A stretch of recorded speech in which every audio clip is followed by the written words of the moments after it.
Buenas noches, doctor. ¿Cómo está? Hola, buenas noches. Mucho gusto. Mauricio Urbano, ¿cómo ha estado? Muy bien, muchas gracias. Bueno, doctor. ¿Cómo andan las cosas por allá en México? Bien, todo tranquilo, muchas gracias. Sí. Ok. Bueno, no, doctor. Pues vamos a dar un momentico para que la gente entre, tenga una entrar y arrancamos con la charla. Perfecto. Gracias. ¿Dónde?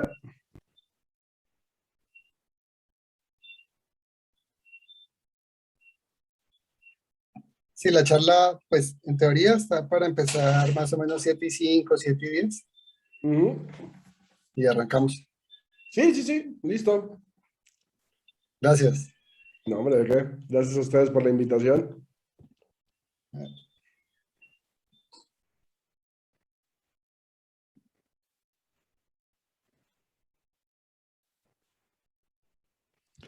¿La plática son cuántos minutos? Pues doctor, normalmente, no sé, pues ¿usted creería que 45 o 50 minutos?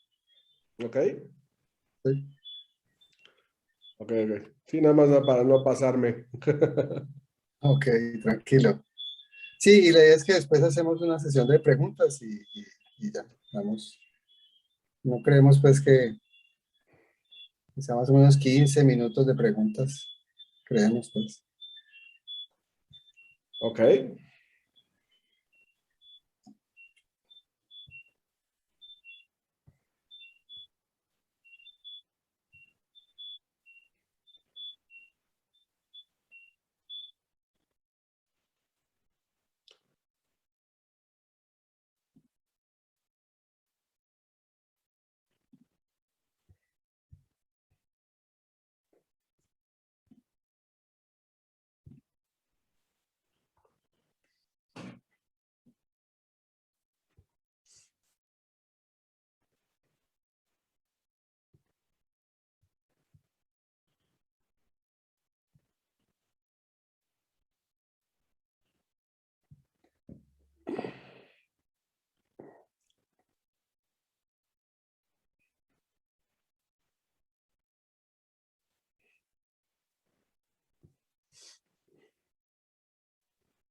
Buenas noches a todos, ¿cómo están? Bienvenidos a este espacio académico que tiene la Sociedad Vallecaucana de Anestesiología del Valle.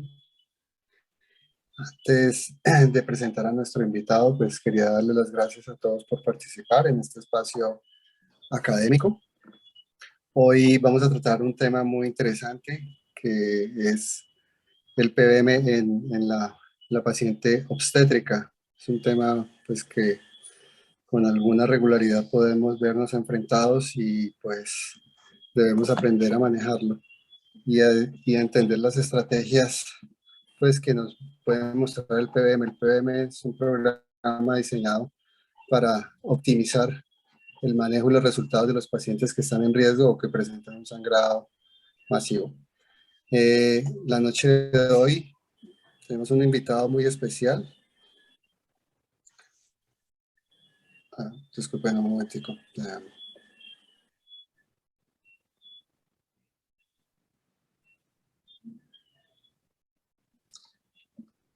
Qué pena, un problema técnico. Pues ya.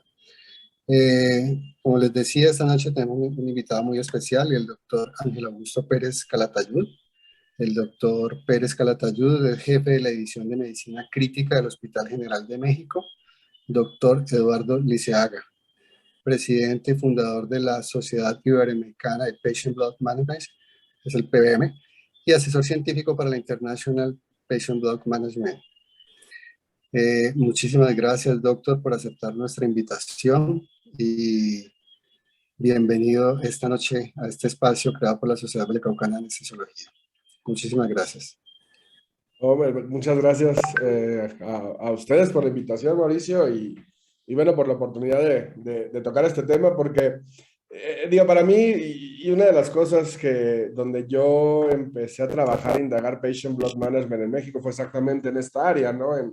En la paciente, bueno, en sí obstétrica crítica en general, pero bueno, el manejo de la hemorragia obstétrica siempre ha sido un tema apasionante. Y bueno, sí les pongo aquí lo que es mi declaración de conflicto de intereses para esta charla. Y bueno, nosotros sabemos que la paciente con hemorragia obstétrica realmente sigue siendo una verdadera urgencia de acuerdo a las metas de la Organización Mundial de la Salud. eh, Sabemos que una muerte materna pues, es una tragedia por muchas causas, ¿no? No nada más por la pérdida de la vida, sino por el impacto que tiene en el ambiente sociológico. La pérdida de una madre también obviamente es una tragedia, y la pérdida de una pareja para una persona. Y sabemos que, bueno, las pacientes con hemorragia obstétrica, y bueno, de acuerdo a la causa de la hemorragia, de alguna manera el que lleguen a hacer una coagulopatía por consumo o que caigan en una coagulación intravascular diseminada, prácticamente se presenta de manera frecuente cuando nos enfrentamos a este tipo de hemorragia, sobre todo cuando rebasamos los 1.500 mililitros de sangrado, que ya se considera lo que es la hemorragia crítica, ¿no?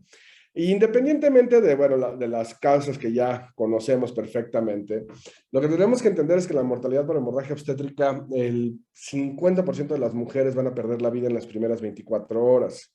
Pero hay un grupo muy especial y que ahí es donde empieza a entrar la importancia de tener implementado un programa como es Patient Blood Management, en donde normalmente las mujeres van a perder la vida ya por complicaciones asociadas, ya sea a la terapia transfusional, obviamente a la coagulopatía por consumo, o por complicaciones de alguna manera infecciosas y por complicaciones digamos, sobrecarga de volumen o la presencia de lesión pulmonar asociada a la transfusión. Pero también la inmunomodulación asociada a transfusión, que es bien importante y que desafortunadamente es difícil diagnosticar y muchas veces más bien no se diagnostica. Pero cuando tenemos estas famosas dehiscencias de heridas, cuando tenemos estas famosas infecciones que se convierten en sepsis o que incrementan de alguna manera las infecciones nosocomiales o la misma complicaciones por trombosis, que todos están relacionados al fin y al cabo a el manejo hemostático y transfusional que hacemos en estas pacientes. Entonces, independientemente de cómo la definamos, pues sabemos que existen algunas definiciones que varían de guía a guía o de acuerdo a país, inclusive de año en año, ¿no? Lo que sabemos es que perder más de 500 por parto, más de 1000 por cesárea, se define ya como una hemorragia obstétrica por en sí. Pero también sabemos que muchas veces caemos en esta o sobreestimación o al contrario, ¿no? Infraestimamos la cantidad de la pérdida por inexperiencia, por no tener a veces los elementos para hacer las mediciones adecuados, o porque simplemente digo, cuando se tiene una hemorragia posparto y empiezan estas sobrecargas de adrenalina o tratar ya de alguna manera de minimizar lo que sucedió, muchas veces, bueno, perdemos la oportunidad de hacer un tratamiento más dirigido, más adecuado. Y aquí, bueno, una comparación de diferentes guías que tienen algunas definiciones distintas, pero también sabemos que ya cuando estamos en hemorragia obstétrica o por definición en hemorragia obstétrica, también la vamos a subdividir en cuando es una menor, una moderada o una crítica, cuando ya la pérdida es significativa.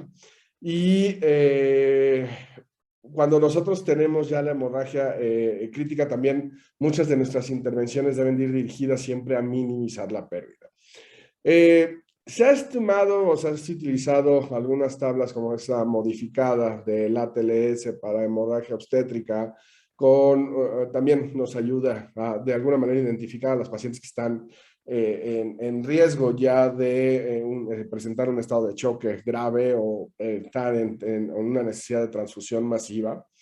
Y también por copiar a trauma, que desafortunadamente en algún punto de nuestra historia en la hemorragia obstétrica se decidió comparar a la coagulopatía por trauma y la pérdida sanguínea por trauma con lo que sucedía en hemorragia obstétrica. Entonces también se empezó a utilizar el déficit de base como un marcador de hemorragia o de gravedad de hemorragia, el cual desafortunadamente en caso específicamente de la paciente obstétrica no tiene razón de ser. Porque si nosotros tenemos una paciente que ya entró a una sala de parto y que ya tiene soluciones o ya pasaron medicamentos, obviamente el déficit de base se va a alterar. Entonces, como podemos saber aquí, el porcentaje de pérdida y el déficit de base que tiene la paciente normalmente no trae una relación lineal. Lo mismo nos sucede con el gasto cardíaco, porque el gasto cardíaco también, por los cambios fisiológicos del embarazo, de alguna manera, la adaptación que tienen las mujeres a la pérdida sanguínea es muy, muy alta. Y a todos les ha tocado alguna vez esta paciente que, no sé, lleva litro y medio de pérdida sanguínea y sigue volteando a preguntar a qué horas puede comer o si todo está bien, o sea, se comunica con nosotros, a diferencia de un paciente de cualquier otro índole diagnóstica que, a ver, con 500 mililitros de pérdida ya está prácticamente en choque, si no es que ya estamos dando RCP, ¿no? Y así, de alguna manera, bueno, el índice de choque, que es uno de los marcadores que también se ha popularizado mucho y que se está utilizando ya mucho, que con un valor de corte variable, pero bueno, hasta ahorita aceptado mayor de 1.9 en hemorragia obstétrica, es un muy buen predictor de complicación y de gravedad. Y de ahí, bueno, todo lo que es el resto del monitoreo, que realmente inclusive la hemoglobina no se relaciona directamente con la pérdida y el sangrado. Entonces, esta lámina que me encanta poner en mis pláticas, que es que no existe comportamiento clínico más traicionero que el de una mujer embarazada, ¿no? Porque a pesar de los esfuerzos de buscar factores de riesgo, de hacer lo que es todo nuestro adecuada anamnesis, etcétera, etcétera, etcétera, la hemorragia práctica se nos puede presentar en cualquier momento, ¿no? Entonces, ¿qué es lo que pretendo, lo que está tratando de hacer Patient Blood Management, ¿no? Si nosotros recordamos lo que es o cómo estamos haciendo el manejo de alguna manera actual del paciente o del manejo de la anemia, es que estamos tratando de corregir valores de laboratorio mediante transfundir, obviamente, al paciente para decir, ok, yo transfundo, normalizo mi nivel de hemoglobina y esto va a ser un procedimiento adecuado. Lo que pretende Patient Blood Management es que tratemos o hagamos todo alrededor del tratamiento o el manejo del paciente para preservar su propia sangre y con esto, de alguna manera, empezar a mejorar también, y que esto ya empieza a tener bastante evidencia en el mundo, que es el mejorar la evolución de nuestros pacientes, o tener un impacto más positivo. Y en este sentido, parte de donde nace todo este mensaje, que fue también a partir de grandes trabajos del profesor James Isbister de Australia, en donde lo que mencionaba es que debemos de empezar a tratar la sangre como tratamos cualquier otro órgano, es decir, con la misma atención y con el mismo cuidado que cuidamos el corazón, cuidamos el riñón, cuidamos el hígado, debemos de empezar a cuidar la sangre del paciente, ¿no? Y entonces nos tenemos que dejar de preguntar qué tan bajo puedo ir antes de yo decidir el manejar al paciente con transfusiones, es decir, cada vez de alguna manera disminuimos más el disparador o el umbral transfusional y empezarnos a preguntar qué puedo hacer para minimizar la pérdida y el tratar la anemia tanto aguda como crónica, ¿no? Entonces, como les comentaba, ¿no? En Trauma, en algún momento se hizo esta editorial donde decía cómo el manejar esta famosa terapia o digamos, el tratamiento de control de daños, que era manejar activamente la coagulopatía, con incrementando nuestra transfusión y empezando a utilizar ya fuera sangre total o utilizar el plasma fresco congelado, la feres plaquetaria con una relación de 2:1:1:1:1, como lo quieran ver. Tenemos que entender que definitivamente no podemos tratar todas las hemorragias de la misma manera, porque la fisiología y la fisiopatología de las mismas es distinta. Entonces, desde 1936 ya nos habían dicho que, a ver, bien usada la sangre obviamente es un tratamiento que salva vidas. Inclusive a nivel legal, es muy fácil, por ejemplo, que nosotros tengamos mayor problema en caso de que existiera un problema médico legal, si nosotros decidamos no transfundir, a que si la paciente tiene una complicación asociada a la transfusión. Y esto es muy sencillo. Pareciera que si nosotros nos negamos a transfusir, lo que estamos haciendo es negar un tratamiento. Y cuando nosotros, de alguna manera, bueno, hay una tromboembolia pulmonar asociada o alguna complicación asociada al uso de la medicina transfusional, pues es una reacción adversa, un evento adverso esperado, ¿no? Y de ahí nace también que nosotros estemos muy acostumbrados a transfundir. También está muy cierto que la medicina transfusional es de alguna manera una de las pocas, o yo creo que de las actividades académicas que menos se enseña en la escuela. Estamos hablando desde pregrado hasta toda nuestra formación como especialistas. Y en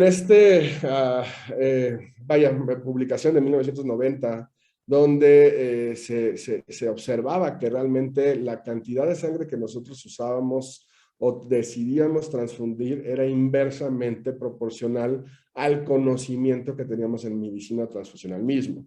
Y para un ejemplo, ¿no? Cuando nosotros estamos viendo todos estos análisis de la terapia restrictiva contra liberal y empezamos a ver los puntos donde la mayoría de los clínicos y de los quirúrgicos, o bueno, del área médica decide iniciar una transfusión, normalmente rebasa el umbral que se considera ahorita como el disparador para iniciar este tipo de terapias, ¿no?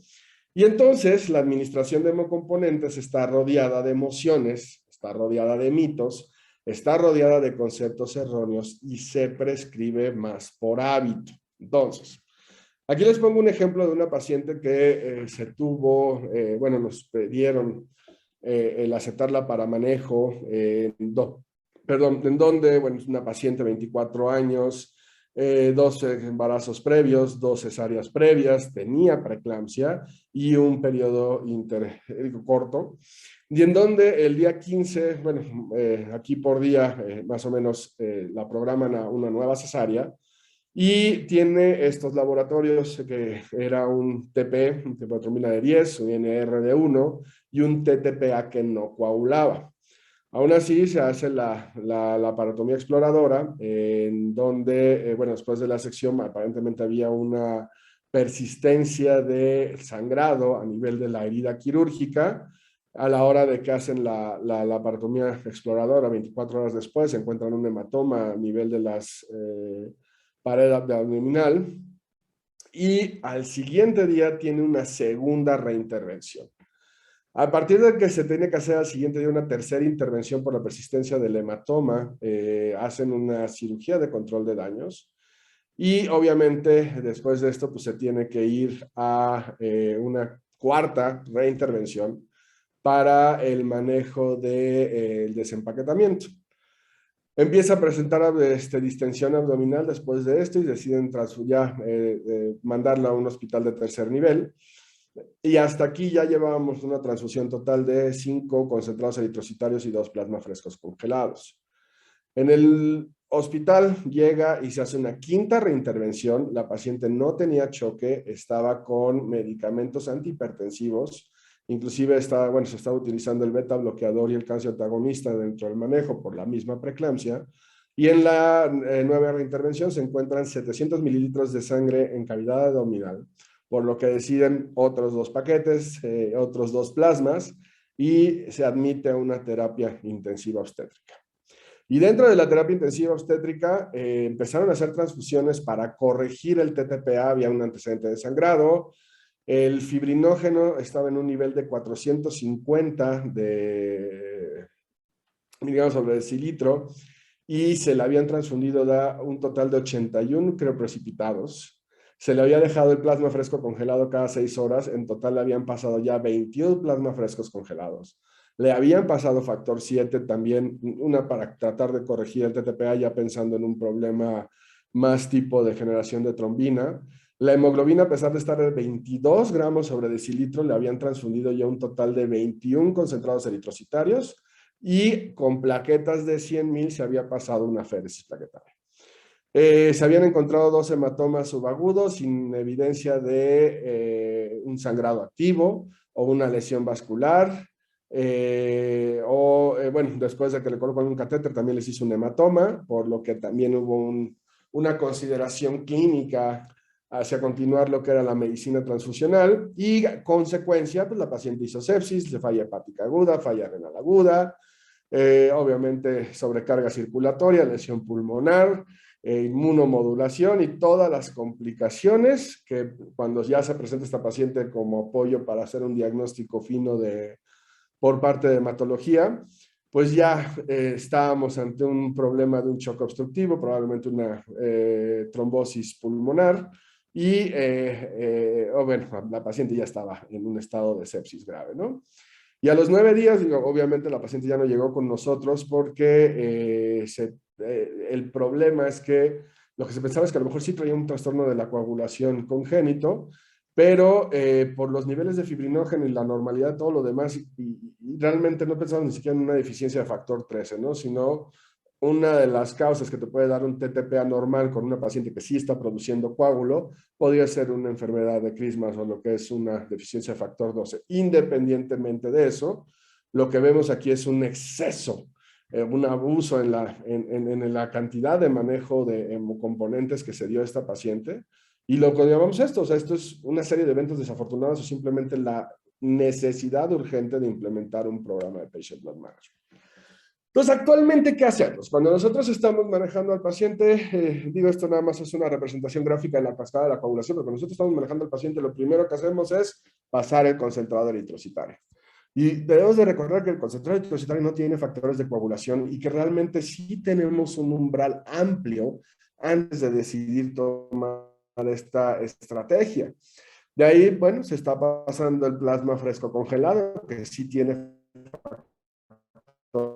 de la coagulación, pero que los niveles que necesita lograr nuestra es la producción de 2 litros de plasma para lograr normalizar esto, por lo cual la lógica dicta que lo que tenemos que utilizar son los crioprecipitados.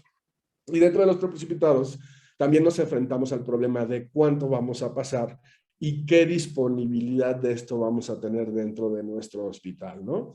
Y las plaquetas que aparte, de alguna manera apoyan también la propagación de esto y que podemos enfrentarnos a pacientes con disfunción plaquetaria no necesariamente dada por el número de plaquetas, sino porque simplemente la plaqueta no se está pegando o no la están activando o no se tiene algún factor adecuado para esto. Entonces, todo esto también va a depender mucho del tiempo y de la disponibilidad. Y entonces lo que propone Patient Blood Management también dentro del uso de fármacos hemostáticos, que ahorita los tenemos de alguna manera disponibles, es el concentrado de fibrinógeno siempre va adelante, los antifibrinolíticos, que también ya, a pesar de que podemos ser muy críticos con la evidencia en cuanto a la parte académica, la realidad es que sabemos que el uso del ácido tranexámico por sí solo puede reducir significativamente tanto el porcentaje de sangrado como la transformación en hemorragias más leves, digo, más graves, etcétera, etcétera, etcétera. Y aquí, digo, caso muy de nosotros, pero el ácido tranexámico como tal en México apenas lleva un año, año y medio de haber entrado ya a nuestro cuadro básico de medicamentos. Anteriormente, los que lo conseguíamos, porque sabíamos que lo teníamos que usar, era pues prácticamente de manera, tiene que ser, decirse, ¿no? De manera ilegal o porque lo conseguíamos por otro lado. Y al último, y solamente cuando es necesario, transfundir lo que es el concentrado eritrocitario. Ahora, aquí, por ejemplo, nada más para que se den una idea, lo que les decía, ¿cuál es el problema de la cobertura de crioprecipitados? Esto es en nuestro país, ¿no? Este es un ejemplo de un análisis que se hizo de aproximadamente 33,000 casos de eventos que cursan con hipofibrinogénemia, ¿no? Estamos hablando de trauma severo, cirugía cardíaca, trasplante hepático o hemorragia posparto. De estos 33,000 casos, se necesitaba para tratar de manera adecuada a estos pacientes un aproximado de 132,000 gramos de fibrinógeno, de los cuales sabíamos que había en las unidades, y esto varía mucho de acuerdo a los estados, pero bueno, había 85,000 unidades de crioprecipitados, pero solamente 6,000 estaban disponibles. Tomando en cuenta esto, obviamente, y nada más ven la cobertura, Ciudad de México, que es la que rebasa la cobertura por mucho en cuestión de acceso a crioprecipitados, pero vean el resto de nuestros estados, prácticamente ninguno llega a tener una cobertura adecuada. Por lo cual, el decir que tenemos suficientes crioprecipitados, y esto es para que se den un ejemplo, si yo tengo por laboratorio una fibrinógeno de 50, aproximadamente necesitaría 30 bolsas de crioprecipitados para tratar adecuadamente a este paciente. O sea, es lograr nuestra meta hemostática, que es llegar a 250 miligramos para asegurar que nuestra intervención es correcta. Y entonces ahí viene la pregunta, ¿cuántas veces les pueden a ustedes dar 30 bolsas de crioprecipitados o bueno, 26, que sería el equivalente para lograr una reanimación hemostática adecuada, ¿no? Y a nosotros en el año que hicimos este estudio, nos dimos cuenta que la cobertura del país hacia lo que era fuentes de fibrinógeno, no hablando solamente de precipitados, sino de el concentrado de fibrinógeno como tal, estaba en el 48%. O sea, casi el 50% de mi país no tenía acceso a este fármaco hemostático o a este hemocomponente, ¿no? Por lo cual, obviamente, tampoco podemos decir que es un camino adecuado para nosotros. Entonces, Patient Blood Management lo que hace es, de alguna manera, empaquetar una serie de intervenciones que nos van a ayudar tanto a incrementar la tolerancia al sangrado como a minimizar las pérdidas, y esto totalmente enfocado a mejorar la evolución de los pacientes, ¿no? Dentro de los 3 pilares de atención tenemos el primero, que es el manejo de la anemia y la optimización de la masa eritrocitaria. El segundo, que es minimizar el sangrado, que esto es donde entran las técnicas de tanto quirúrgicas como anestésicas para aminorar las pérdidas, y obviamente el manejo activo de la hemorragia y la coagulación. Y el tercer pilar, que es cómo mejoramos nosotros la tolerancia a la anemia. Y esto es también, de alguna manera, el observar qué intervenciones podemos hacer para, después de que pasamos la fase aguda, disminuyamos este trigger transfusional que traemos tan en mente, ¿no?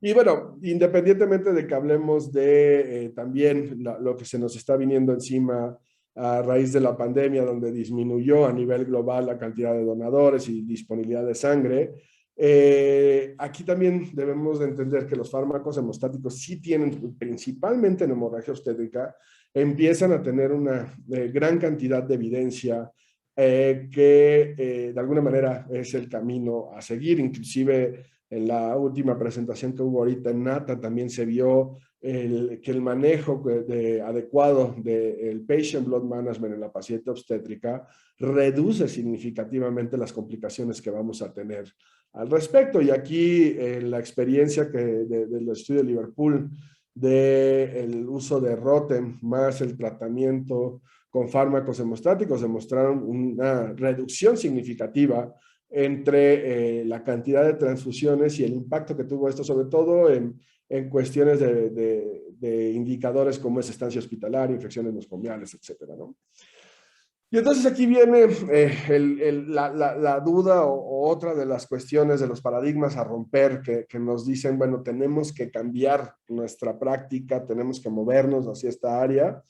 Y es que cuando nosotros transfundimos el famoso concentrado eritrocitario, sabemos por enseñanza, por lo que nos enseñaron nuestros maestros, etcétera, que de alguna manera el beneficio es aumentar la hemoglobina y de alguna manera vamos a incrementar el transporte de oxígeno. Al lograr esto, vamos a mejorar la oxigenación tisular y esto va a incrementar el consumo de oxígeno y por ende, obviamente, incrementar la supervivencia. El problema que cuando se solicita el que se muestre evidencia al respecto, la realidad es que no existe evidencia franca de este problema, ¿no? Vean, por ejemplo, un análisis de la doctora Napolitano de Italia, en donde diferentes de alguna manera, escenarios donde se utilizó la medicina transfusional y se hizo un análisis de qué pasaba tanto a nivel del incremento de la hemoglobina como lo que era transporte y consumo de oxígeno. Lo que se dieron cuenta es que sí, efectivamente, después de la transfusión en todos los pacientes incrementó la hemoglobina. Cuando se hace el análisis de qué tanto incrementó el transporte, empezamos a tener detalles de que, bueno, no en todos se pudo demostrar este famoso incremento en el transporte, pero muy importante decirlo, qué pasó en el consumo y ahí sí no se pudo demostrar prácticamente ninguno de los estudios. ¿Qué quiere decir esto? Que necesitaron en 20 estudios, que eran más o menos 500 pacientes, donde se utilizó la transfusión, hubo un incremento en el transporte en 15 de los estudios, pero solamente hubo un incremento en el consumo en 3, lo cual demostró un beneficio de solamente 33 pacientes de los 500 estudiados.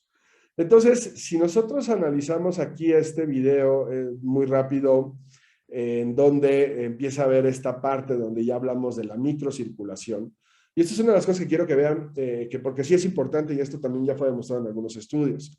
Aquí lo que ustedes van a ver es el paciente que llega a sala de urgencias con prácticamente 3 gramos de hemoglobina, que obviamente tiene todas las indicaciones de transfusión que se necesitan, ¿no? Un paciente con hemorragia activa de tubo digestivo.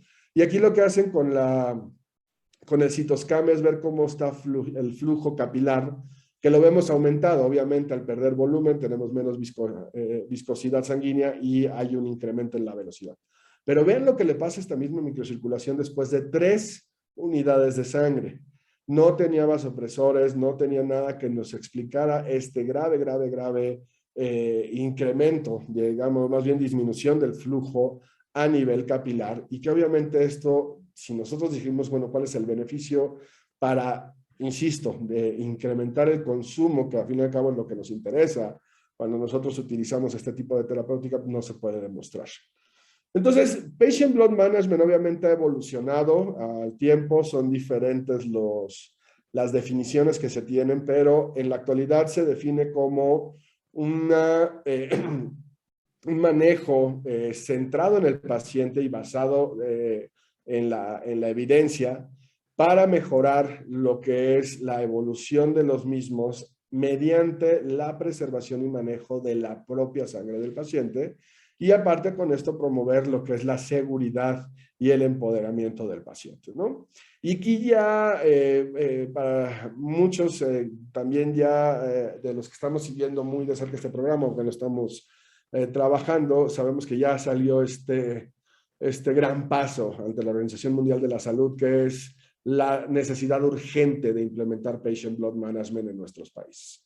Y dentro de esto, bueno, obviamente, tanto nada más para darnos una idea de cómo está la carga de la enfermedad a nivel mundial, se sabe que hay más de 2.9 billones de personas con algún tipo de deficiencia de anemia, que incluye, y esto es importante también decirlo, la anemia adquirida en hospital, que es la iatrogénica por la extracción de sangre para muestras, etcétera, etcétera.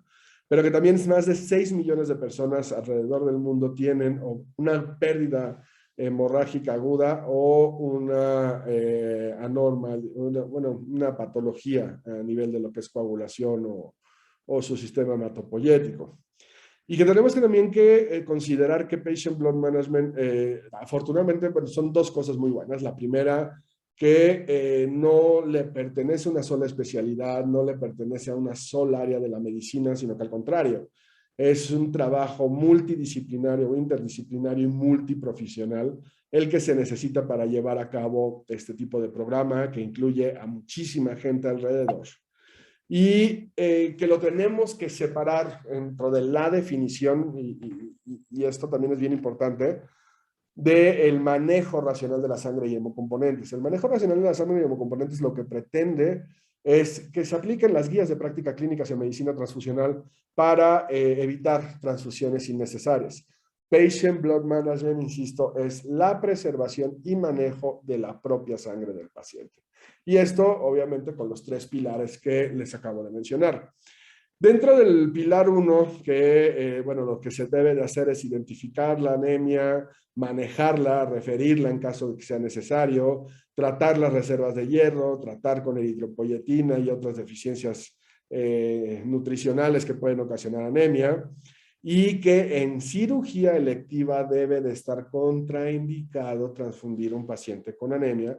Por eso se debe de alguna manera, y las recomendaciones que se hacemos es el que se tenga o se establezca una clínica de atención de anemia, que se puede hacer de muchas maneras, se puede hacer con apoyo del primer contacto o con apoyo del banco de sangre, que es como lo hemos estado haciendo en algunos hospitales aquí en México, y definitivamente evitar tratar la anemia con transfusión. O sea, la anemia que es sintomática, que es grave, que ya está por debajo de los 7 gramos sobre decilitro, bueno, pues es así, ni modo, se ganó el paquete globular, pero si no, bueno, tratemos la anemia por su causa y de alguna manera vamos a tener muchos mejores resultados. Y después viene el segundo pilar, que es uno de los pilares que, digo, a mí en lo personal, como parte del área crítica, pues es el que más me gusta, pero también tenemos que entender que es el que a lo mejor impacta en menos número de pacientes, pero que también impacta de una forma positiva, que es el preferir el uso de fármacos hemostáticos, tener algoritmos bien definidos de manejo de hemorragia perioperatoria.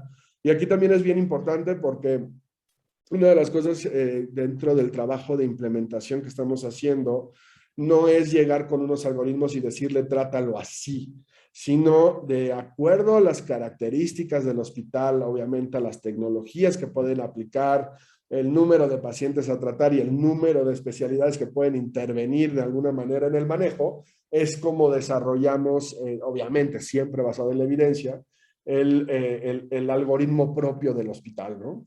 Y que esa es otra de las cosas también buenas del programa. O sea, el programa también se adapta a las necesidades que tiene el hospital y no se pide que la gente se tenga que adaptar al 100% al programa, ¿no?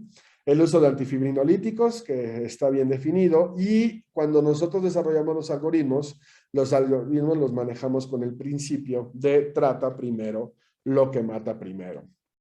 Y si tenemos el monitoreo con pruebas viscoelásticas de la coagulación, pues qué mejor. Y este es un estudio que, bueno, ahorita estamos ya terminando para mandar a publicación, donde manejamos dentro del concepto de Patient Blood Management qué pasaba si utilizábamos exclusivamente criterios de pruebas viscoelásticas y uso de fármacos hemostáticos contra prueba de laboratorio y medicina transfusional, ¿no? Que en teoría, bueno, las dos se pueden utilizar dentro del programa, pero bueno, un algoritmo de los que seguimos para el manejo con lo que son pruebas viscoelásticas y la toma de decisiones que teníamos en el en respecto al uso de fármacos hemostáticos y bueno, también obviamente lo que eran plaquetas y concentrado eritrocitario de acuerdo a ciertas metas o ciertas guías. Y en el segundo caso eran los que utilizábamos pruebas estándares de la coagulación y en este caso sí utilizábamos exclusivamente lo que eran hemocomponentes. Y bueno, nuestra idea era ver qué tanto disminuíamos tanto el consumo de sangre en general como por producto. Y obviamente, bueno, qué efecto se tenía esto en los principales indicadores de evolución, que era estancia hospitalaria, muerte, complicaciones, etcétera, etcétera. Y entonces, dentro de lo primero que encontramos es que la diferencia en pérdida fue significativamente menor en el grupo donde se utilizaron pruebas viscoelásticas y fármacos hemostáticos en comparación al grupo donde se utilizaron las pruebas estándares de la coagulación. También aquí, bueno, la cantidad de sangre perdida también fue diferente. En el caso, con una diferencia significativa también entre los dos grupos. Pero el tiempo de control de la hemorragia sí fue definitivamente superior en el grupo donde la intervención se hacía por fármacos hemostáticos y pruebas globales de la coagulación. Con este impacto, que obviamente también hubo un impacto en la reducción de consumo de hemocomponentes, vemos lo que es la estancia. Afortunadamente, bueno, este estudio es un estudio sin mortalidad. No porque no lo intentaran, porque créanme que hubo unas que sí le echaron ganas, pero bueno, afortunadamente con un buen control se logró que todas salieran bien. Pero vean la estancia, por ejemplo, nada más en terapia intensiva, que también mostró una diferencia significativa, casi cortando a la mitad la estancia en pacientes, en terapia intensiva.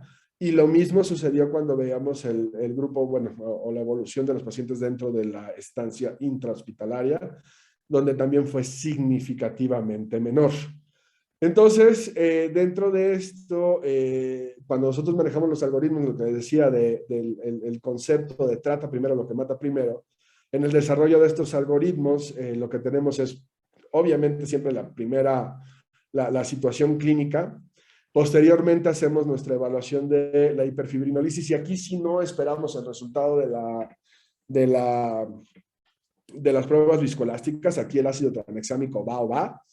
Y bueno, obviamente traemos la evidencia actual que puede cambiar porque ya está ahorita hay grupos investigando si es tan inocuo como creemos y tan benéfico en el sentido del manejo de las pacientes sin demostrar una hiperfibrinolisis como tal, ¿no?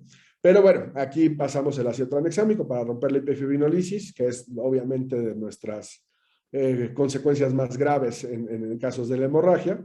Y de ahí vamos a manejar lo que es la firmeza del coágulo. Esto lo manejamos con las amplitudes. Ahorita vamos a ver algunos ejemplos en donde nuestra primera intervención es el concentrado de fibrinógeno y si nuestro concentrado de fibrinógeno de acuerdo a curvas viscoelásticas ya está bien, nos vamos a lo que es el uso del concentrado plaquetario, ¿no? Y esto es para normalizar las amplitudes de nuestras curvas tanto en el Extem, que es lo que mide la vía extrínseca, como en el FibTen, que es el que tiene un antiagregante plaquetario para ver solamente acción de fibrinógeno y factor 13.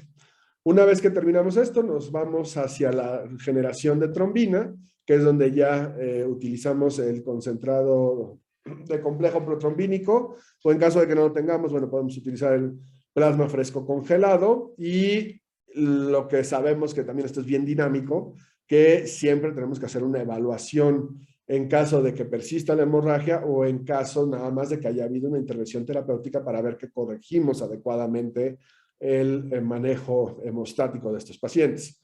Entonces, cuando nosotros hablamos de sustratos, a lo que nosotros queremos formar este coágulo firme, con todo el polímero de fibrina y la agregación plaquetaria para que sea un coágulo fuerte, que no se nos va a deshacer, que va a soportar los cambios de presión, la reanimación, etcétera. Y evitar, obviamente, el consumo para que no se nos vuelva un coágulo débil o que definitivamente no va a soportar la carga hemorrágica. En la cuestión del fibrinógeno, como les decía, ¿no? Esto sí es también bien importante de manera lo que le llaman el preemptive, no lo debemos de utilizar no ha demostrado ninguna diferencia el que nosotros pasemos el fibrinógeno en pacientes que tienen a lo mejor una disminución del volumen de fibrinógeno sin evidencia de hemorragia, pero cuando tenemos un paciente que sí tiene hemorragia activa, definitivamente como intervención es una de las intervenciones hemostáticas más importantes, ¿no? Y aquí yo lo que les decía, para calcular nosotros, por ejemplo, a raíz del FIBTEM, que es el que manejamos para las decisiones de fibrinógeno o plaquetas, lo que hacemos es, nosotros queremos llevarlo a un rango normal que serían 12 milímetros, que es nuestro objetivo hemostático. Entonces, de acuerdo a lo que a mí me salga en el FIBTEM, vamos a suponer que yo tengo una paciente que me saca 10 de amplitud a los 5 minutos en FIBTEM, entonces yo necesitaría 2 milímetros de incremento. Y lo que hacemos es decir, bueno, es el FIBTEM target menos el fibrinógeno, el FIBTEM que salió, y eso lo dividimos entre 2 y es las gramos de fibrinógeno que nosotros tenemos que pasar para normalizar a la paciente. Entonces, aquí por lo que les comentaba, ¿no? En un paciente que necesitamos incrementar 12 milímetros, que es prácticamente sale plana la curva, necesitamos o 6 gramos de fibrinógeno o 30 unidades de crioprecipitados por cada 80 kilogramos de peso. Entonces, de acuerdo a esto, también en el manejo de la hemorragia, que es algo catastrófico, es importante que tengamos estos elementos a la mano para que en caso de que Banco de Sangre por algún motivo no nos pueda dar las 30 unidades, porque a ver, 30 unidades estamos hablando de 30 bolsitas de receptores distintos, digo, de donadores distintos que obviamente no siempre los podemos tener disponibles porque también depende de la cantidad de donación, de lo que tengamos en reserva. Y bueno, mil y un factores más que ya dependen del banco de sangre propio de cada uno de los hospitales, ¿no? De ahí ya, en caso de que nuestro FIBTEM esté normal, pero todavía mi coágulo sea débil, entonces ya decidimos lo que es la transfusión de plaquetas. Y de ahí, por el tiempo que tarda en formarse la trombina, que también lo vemos dentro del equipo, es que ya decidimos el pasar el concentrado de complejo protrombínico. Y aquí cabe mencionar una cosa, porque también platicando con la gente de Alemania, o sea, Alemania lleva 30 años utilizando el concentrado complejo protrombínico y bueno, tienen lo mismo con la tecnología de las pruebas viscoelásticas. Pero la razón por las que ellos no utilizaban o no hicieron algunas publicaciones, y esto lo platicamos hace poco, fue por que para ellos era evidente que funcionaba y bueno, decidieron generar un poquito de la evidencia. Desafortunadamente ahorita que esto está avanzando no tenemos una carga de evidencia fuerte hacia el uso del concentrado de complejo protrombínico, pero bueno, eso ya también nos toca empezarlo a desarrollar para ver qué tan benéfico podría ser, principalmente en situación de hemorragia obstétrica, ¿no? Entonces aquí lo que les decía, esta es una paciente en donde presentó un sangrado importante y lo que vemos es un extem donde la amplitud es prácticamente normal. Si ustedes ven la amplitud, aquí se está considerando la de los 10 minutos, pero bueno, a los 5 minutos la podemos tomar. Tiene 38 milímetros de amplitud, lo que prácticamente es normal.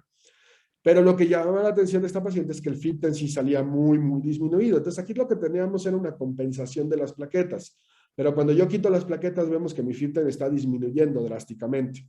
Entonces no se hizo desafortunadamente ninguna intervención y a la hora que la paciente presentó datos de todavía una persistencia de sangrado, pues la siguiente curva es espeluznante porque aquí estamos viendo obviamente un estado hiperfibrinolítico donde ya se perdió completamente la fortaleza del coágulo y obviamente la capacidad de formarse y vemos un FIBTEM completamente plano. Este es un FIBTEM que está en cero.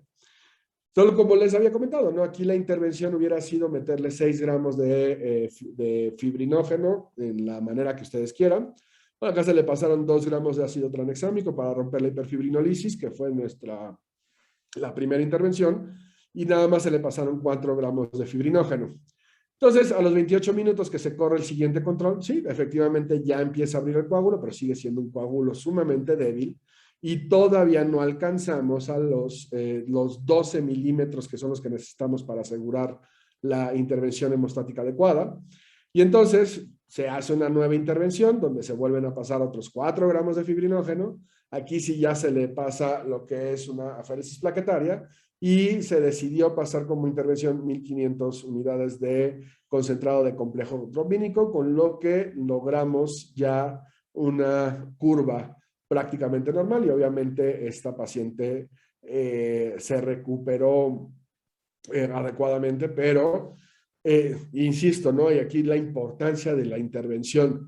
Si nosotros hubiéramos intervenido aquí, realmente no hubiéramos tenido que pasar por todas las demás fases. A la paciente terminó con una transfusión de 6 concentrados eritrocitarios, que probablemente también se los pudiéramos haber ahorrado si hubiéramos actuado hasta bueno, desde esta parte, ¿no? Pero, bueno, al fin y al cabo las intervenciones hemostáticas fueron correctas y la paciente le fue bastante bien. Y de ahí vemos el tercer pilar. El tercer pilar también nos ayuda a identificar todo lo que es el contenido hemodinámico, la adecuada sedación, o sea, el quitarnos todo lo que normalmente consideramos de alguna manera un umbral o un disparador transfusional, ¿no? Entonces, asegurarnos que el paciente no tiene dolor, el bloqueo adrenérgico, que sabemos que después de cualquier estado de choque, de alguna manera vamos a tener un estado de liberación de catecolaminas y que en diferentes áreas como es quemado, sepsis, trauma, se ha demostrado que el bloqueo adrenérgico, el uso de betabloqueadores sí incrementa la supervivencia, o controlar siempre nuestra triada mortal, el equilibrio hidroelectrolítico para que también no vayamos a tener algún distractor por algún caso de hipocalcemia, bueno, que también lo debemos evitar, la optimización hemodinámica guiada y siempre aplicar el programa de seguridad del paciente. Y en esta parte es donde de alguna manera nosotros hemos ya intervenido para lo que es la producción de guías nacionales de práctica clínica. Entonces aquí tenemos ya aquí en México la guía de Patient Blood Management o de manejo hemático del paciente, que es lo pusimos en castellano, publicada que fue en el 2020, y ya tenemos la actualización de la guía y prevención de hemorragia posparto que está totalmente alineada al programa de Patient Blood Management. Aquí digo, como ejemplo les ponemos lo que es el algoritmo que usamos para la anemia perioperatoria, que obviamente si en la segundo trimestre seguimos detectando que la paciente persiste anémica, bueno, entonces nos vamos a una intervención un poquito más agresiva y que recuerden que con esto el impacto no nada más va a ser en el beneficio de sus pacientes, sino que el impacto económico que tiene este programa para el uso de recursos en el hospital, tanto directos como indirectos, es verdaderamente impresionante. Y bueno, yo con esto termino mi charla y nuevo agradecer nuevamente la oportunidad de la invitación y pues pasamos a las preguntas, si me lo permite, doctor Mauricio. Claro que sí, doctor. Muchísimas gracias por su excelente presentación, muy interesante, de verdad muy, muy ilustrativa. No sé si alguno de los participantes pueda tener una pregunta en el chat.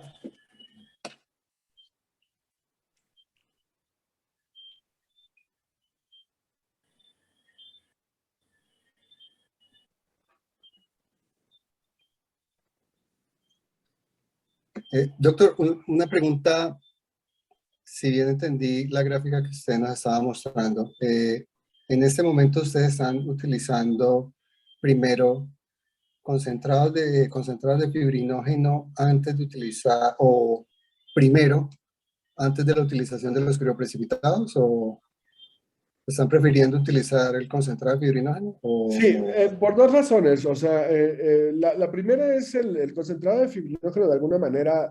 A ver, es un liofilizado que puedes guardar en cualquier refrigerador, tanto en quirófano como en áreas críticas en general, ¿no?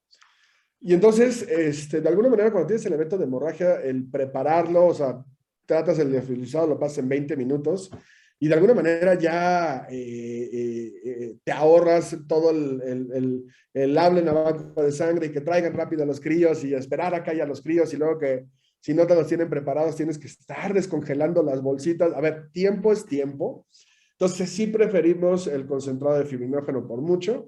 Aparte de que obviamente también no debemos de olvidar que el crioprecipitado, que es una muy buena fuente de fibrinógeno, pero que no deja de ser de un donador. El liofilizado del concentrado de fibrinógeno ya pasó por un proceso de purificación, de eliminación de lo que quieras, anticuerpos, plaquetas, no tiene nada. Entonces, sabes que lo que estás pasando es el liofilizado. Entonces, sí lo preferimos. Pero a ver, tampoco, ahorita todavía no es tajante de que, digamos, es que eso se tiene que hacer o es lo mejor. Otra de las ventajas que nos está pasando mucho, por ejemplo, te voy a dar el ejemplo de Chihuahua, ¿no? Chihuahua hizo una intervención que a mí en lo personal se me hace maravillosa porque tienen, este estado tiene una complejidad en cuanto a terreno para acceso a la salud que está bien divertido, ¿no? Entonces, el banco de sangre lo que hace es, ellos manejan también el concentrado de fibrinógeno. Entonces, por ejemplo, si una paciente le piden fibrinógeno por una hemorragia grave y tiene, no sé, 100, 150, a veces ellos lo que deciden es pasar la mitad en concentrado y la mitad en crioprecipitados, de acuerdo a lo que también tienen en existencia. Porque hay que mencionar que obviamente también a veces tenemos que tomar decisiones de alguna manera basadas en la existencia, ¿no? Que depende de qué tanto tengamos de concentrado de fibrinógeno disponible en ese momento, también es a veces un problema, pero sí, también se están llevando ya el concentrado de fibrinógeno, por ejemplo, si tienen que ir a recoger una paciente que está en una unidad alejada del hospital, se llevan la intervención y pues obviamente no tiene mayor cuidado más que prepararlo y pasarlo. Entonces, digo, son diferentes estrategias que cada uno ya de los hospitales y de los, digamos, de los, perdón, de los no los centros de salud, sino los centros de medicina transfusional están tomando en cuenta para el manejo, ¿no? Veracruz son otros que también están ya manejando muy bien el programa y que también tienen una gran cantidad ya de concentrado de fibrinógeno disponible. Y te digo, por ejemplo, mi hospital, que mi hospital maneja un banco de sangre enorme, también a veces no tienen la capacidad de darnos los suficientes precipitados como se necesita. Entonces, bueno, tener esto a la mano siempre ayuda para manejar adecuadamente a los pacientes. Perfecto, doctor, muchísimas gracias. Una pregunta en el chat y era con respecto, bueno, el número mágico de la hemoglobina para transfusión al paciente con sangrado agudo, porque pues la pregunta básicamente es si entonces no recomienda la transfusión previo al acto quirúrgico de pacientes con hemoglobina por debajo de 8. No, mira, esa idea la traemos bien, a ver, de alguna manera hace 30 años salió para anestesia esta famoso 30-10, ¿no? Que era 10 de hemoglobina, 30 de hematócrito para asegurar, o de alguna manera asegurar el ingreso a los pacientes de manera adecuada a quirófano. Van a pasar dos cosas. O sea, si tu paciente entra con 8 de hemoglobina, pero no sangra, pues se va a quedar con 8 de hemoglobina y no va a pasar nada. Obviamente en el evento de una hemorragia también los niveles van a descender más rápido y sí llega a ser peligroso. Esto no quiere decir no pidas la sangre, tenla, pero no la uses, ¿no? En caso de que la necesite, bueno, hay que utilizarla, eso es indudable. La sangre cuando se necesita salva vidas. Tampoco queremos irnos a la parte inquisidora de no transfundas nunca más. No, de alguna manera, insisto, es optimizar el recurso y evitar dentro de lo posible, bueno, que se tenga que caer a la medicina transfusional.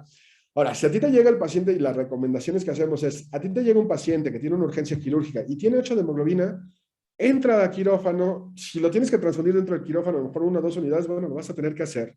Pero de nada sirve que se las transfundas antes, porque a lo que vamos es esa mentira de que yo por corregir el valor de hemoglobina estoy mejorando el consumo de oxígeno no se ha demostrado. Y al contrario, lo que se ha demostrado, entre más abuse yo más de la sangre, la evolución puede ser más tórpida de mis pacientes. Y este ejemplo lo ponemos también a consideración de lo que te mostraba, ¿no? Anteriormente, por ejemplo, el paciente neurocrítico, que se manejaban umbrales muchísimo más altos de hemoglobina y que ya también se demostró que si nosotros transfundimos más al paciente neurocrítico le va peor. Ya demostramos que la viscosidad de la sangre incrementa significativamente dentro de lo que es la circulación capilar y que esto fuera de dar el beneficio de que se incremente el consumo de oxígeno y reduzcas la zona de penumbra, la puedes aumentar. Entonces nuestros umbrales ya bajaron. Ahora, obviamente dentro del programa lo ideal es detectar al paciente anémico antes de que llegue a la urgencia. A esto me refiero, si ustedes tienen, digo, se está haciendo un seguimiento durante prácticamente todo el embarazo y ustedes están detectando que la paciente persiste anémica pese al esfuerzo de los medicamentos que ya le pasaron, de los cambios nutricionales que ya le hayan dado, y en el segundo trimestre no logramos alcanzar niveles de hemoglobina, bueno, lo más adecuado es que se interconsulte o se pida apoyo o se abra la clínica de anemia y se maneje ahí la paciente para que se restituya el valor de hemoglobina y cuando llegue a su parto, los niveles de hemoglobina estén óptimos para la seguridad dentro de quirófano. Definitivamente la anemia es mala y definitivamente es riesgoso que los pacientes entren anémicos a una cirugía y más a una cirugía grande.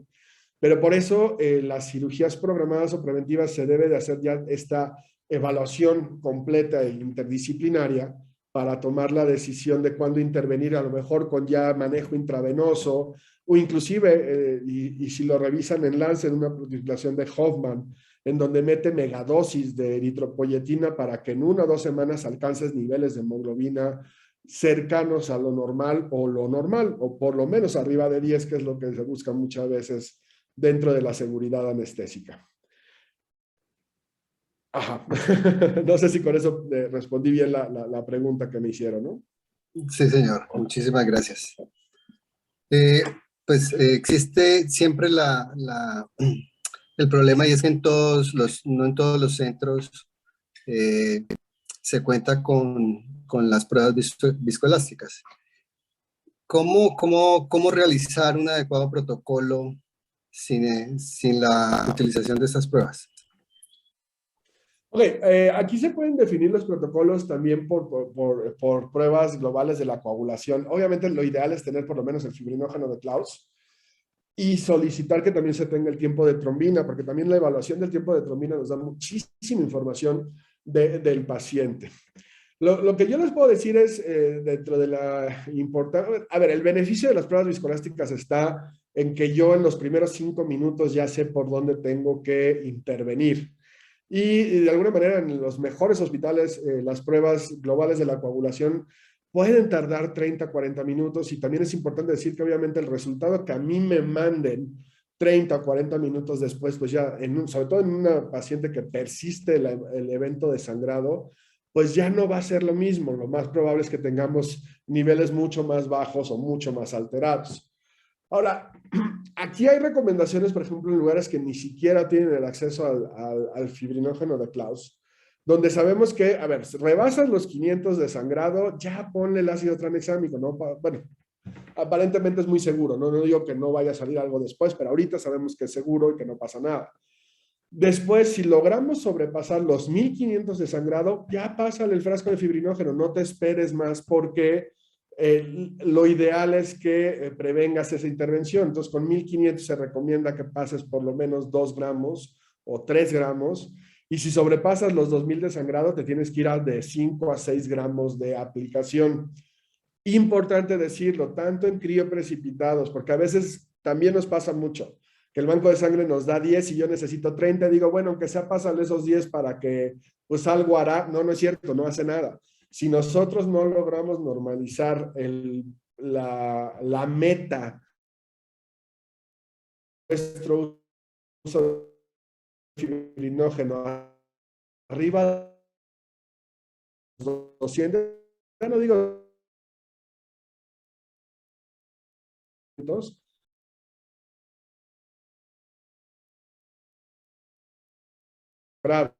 y también la lúrgica, sí, el apoyo, de manera, vaya, controlar la hemorragia con ya sea técnica hemostática local o con histerectomía, si se tiene que llegar a eso.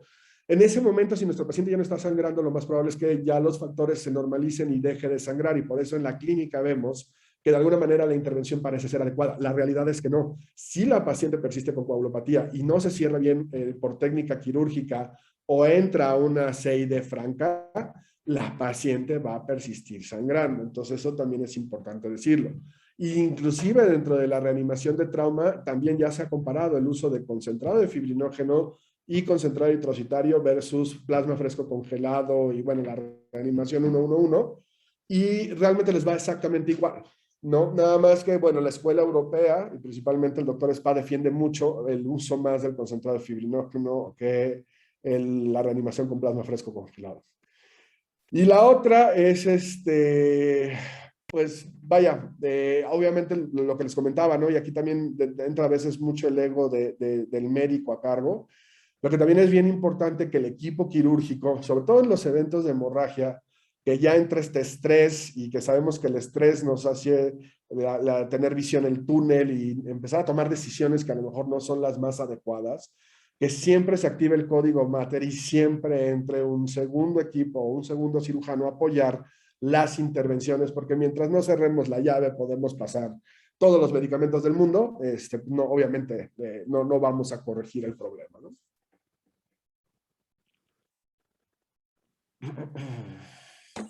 Perfecto, doctor, gracias. Sí, con respecto al fibrinógeno, tenemos varias preguntas en el chat. Ok. Sí, es que, pues digamos que es como ahorita, como el caballito de batalla. Y existe una pregunta y nos preguntan, ¿qué opina de reponer fibrinógeno con crío o liofilizado antes de tener el primer PIPTEN en el contexto de la hemorragia postparto? Y Aquí la segunda pregunta relacionada al fibrinógeno es si usted qué piensa o cuál es su opinión con respecto a los hospitales rurales, ¿sí? Eh, a la disponibilidad de concentrar fibrinógeno en hospitales, digamos, como de zonas apartadas que puedan recibir maternas en el contexto también de hemorragia periparto. no, a ver, obviamente, por supuesto que estoy de acuerdo en que se debe de tener. Te explicaba el caso bueno, de los dos estados de mi país, que es Chihuahua y Veracruz, donde ya, a ver, no lo tienen en el centro de salud, pero lo tienen en un lugar muy cercano, en el más cercano donde puedan tenerlo refrigerado.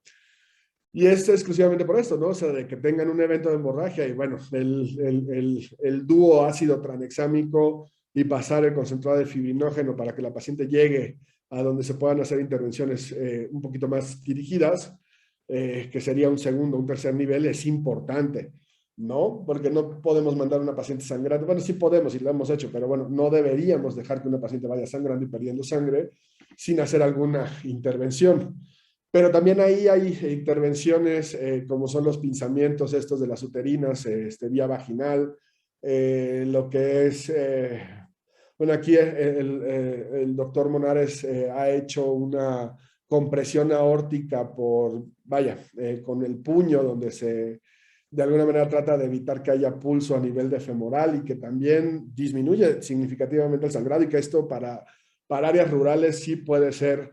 Digo, en caso de que no tengan también todas estas tecnología antichoque que de repente se maneja, se presume en otros lados, que también es una intervención que puede ayudar, ya sea también el balón de Buckley que lo tengan o el improvisado, que a ver, digo, si el parto fue dentro de casa o que también se dan muchos o con partera, o ya se resolvió en alguna clínica rural, pero sí necesitan ahí por atonía meter este tipo de intervenciones, sí pueden ser intervenciones que salven la vida. Insisto, no nada más es el manejo de la coagulopatía, sino el manejo conjunto, pero sí apoyo definitivamente la moción de que se tenga una reserva de estos hemostáticos para que la paciente no llegue tan complicada a segundo o tercer nivel de atención. Definitivamente sí. Y lo del uso antes del FIPTEN, a ver, como les comentaba, ¿no? El FIPTEN, la ventaja es que, a ver, en lo que están prácticamente pasando el suero y haciendo las cosas, ya está abriendo de alguna manera la prueba viscoelástica. Entonces, si tenemos el recurso, la decisión va a ser mejor tomada con FIPTEN. Recuerden que el concentrado de fibrinógeno tampoco es que sea, a ver, el crioprecipitado tampoco es barato, ¿eh? No sé cuánto cuesta en Colombia, pero aquí un pool de críos más o menos salen 25,000 pesos a precio de gobierno.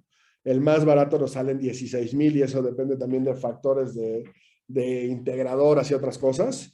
Pero bueno, es un medicamento, o sea, la intervención tanto de crioprecipitados como de concentrado de fibrinógeno realmente en precios son similares, no exactamente, pero la variación no es tanta. Pero también otra de las ventajas que tenemos con el concentrado de fibrinógeno es que durante 50 más casi 60 años ya que tenemos de tener el medicamento en uso en el mundo, el perfil de seguridad es altísimo, no incrementa complicaciones tromboembólicas.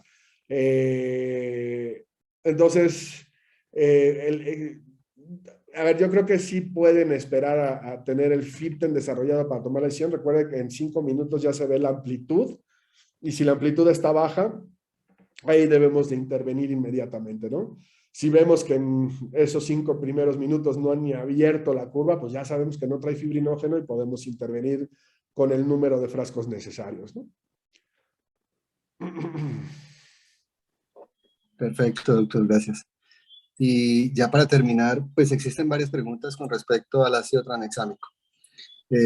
Pues el ácido tranexámico en diferentes escenarios puede ver uno que las dosis que algunos anestesiólogos utilizan pueden variar. En el contexto de la hemorragia posparto, ¿cuál es la dosis que usted recomienda y si ha tenido algún tipo de reacción tipo anafiláctica con el uso del ácido tranexámico en bolo? Y si usted utiliza infusiones de ácido tranexámico. No, no porque no se debe usar, ¿no? O sea, también en este sentido, el poner 1 gramo en bolo y después dejar la infusión o estar boleando al paciente mientras el evento persista, realmente no hemos visto mucha diferencia. Aquí, bueno, a mí me tocó aprender toda esta parte más que nada con el doctor Bollinger y él dice, bueno, él recomienda que se utilice el bolo y repetir la dosis a los 20 minutos en caso de que haya una persistencia de sangrado. Eh, También, Dios, si se tiene la prueba viscoelástica, pues bueno, obviamente vamos a ver la corrección del estado de hiperfibrinolisis o el que se iguale a lo que es el APTEM, el EXTEM, y entonces pues ahí debe de pararme mi intervención. Aquí lo que sí es importante nada más es decir, en casos de que el evento sea de más de 3 horas, que afortunadamente la mayoría de las hemorragias postparto nos suceden dentro del ámbito hospitalario, pero bueno, cuando hay estos casos, sí es importante el considerar que el ácido tranexámico lo debemos de pasar solamente ante evidencia de hiperfibrinolisis, porque si no, al menos por los resultados que tenemos tanto en trauma como en hemorragia posparto, se pierde el efecto benéfico e inclusive puede ser contraproducente o incrementar o disminuir la supervivencia de los pacientes. Entonces, es como que el único comentario, pero vuelvo a insistir, ¿no? Yo no he tenido complicaciones de anafilaxia, sí están reportado en uno, me acuerdo si era de cada 10,000 pacientes, el que pueda presentar una crisis convulsiva secundaria a la administración, pero en teoría con que pasemos el bolo en un lapso de 10 minutos, con eso se disminuye ese riesgo que digo es mínimo, pero bueno, que está y lo podemos prevenir haciendo la infusión en 10 minutos. Para la parte de trauma sí recomiendan que se deje la infusión. También, como les comentaba, ¿no? O sea, la fisiopatología de la hemorragia por trauma es muy distinta, muy compleja. Entonces, probablemente en ellos a lo mejor sí tendría beneficio, pero bueno, también se ha utilizado los bolos y no pasa a mayores. En hemorragia postparto, yo en lo personal, mi experiencia es usando el bolo. Nunca lo he dejado en infusión, pero sé de centros que sí lo han hecho y bueno, tampoco han reportado mayores problemas, ¿no?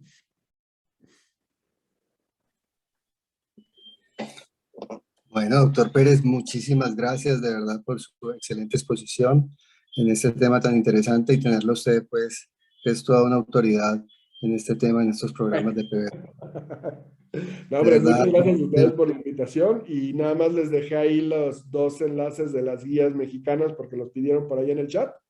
Entonces, bueno, también cualquier cosa, pues con gusto nos comunicamos posteriormente, ¿no? perfecto. Muchas gracias y a todos.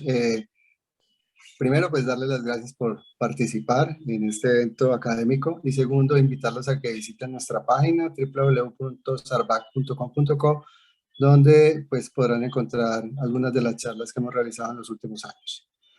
Bueno, doctor Pérez, muchísimas gracias y esperamos verlo muy pronto por aquí en Colombia. No, muchas gracias, un saludo a todos y estamos en contacto. Ok, doctor, muchas gracias. Gracias a todos. Feliz Vale. noche. Feliz noche.